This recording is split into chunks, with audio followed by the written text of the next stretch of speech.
अस्सलाम वालेकुम दोस्तों, तो कैसे हैं आप सभी लोग। तो उम्मीद करता हूँ कि आप सभी लोग ठीक ठाक होंगे और सभी के सब खड़िया से होंगे। तो फिलहाल आप सभी जानते हैं कि पिछले 10 दिन से मेरे भाई यूट्यूब चैनल पे कोई वीडियो नहीं आ पाई। तो फिलहाल अभी प्रोफेशनल वीडियो भी इस चैनल पे अब नहीं आया करेगी। इस चैनल पे ये है कि मैं बिहाइंड सीन्स वगैरह डालता रहूँगा आपको जो है ना।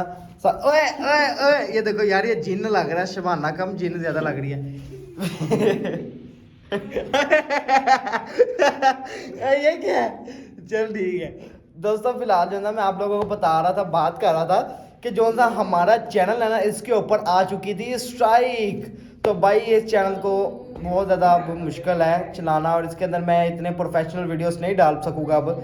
तो उसके लिए मैंने बनाया है देसी हमाद के नाम से एक चैनल, जिसका नाम मेरी टीम ने सेलेक्ट किया था भाईजान। तो फिलहाल उधर पे आप लोग जाकर हमारी प्रोफेशनल तरीके से वीडियोस देख सकते हैं और फुल हाई क्लास वीडियोस उसमें हमारी आया करेंगी।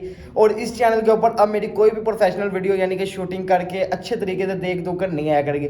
हाँ ये है कि इसके अंदर बिहाइंड सीन्स वगैरह मैं डालता रहूँगा।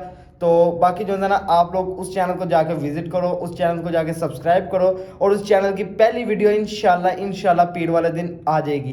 वो भी किसी भी टाइम आ जाएगी सुबह, वो भी मैं आप लोगों को वीडियो के साथ साथ टाइम भी बता दूंगा। तो बाकी मिलते हैं एक नेक्स्ट वीडियो में, तब तक के लिए अपना ख्याल रखें। अल्लाह हाफिज़।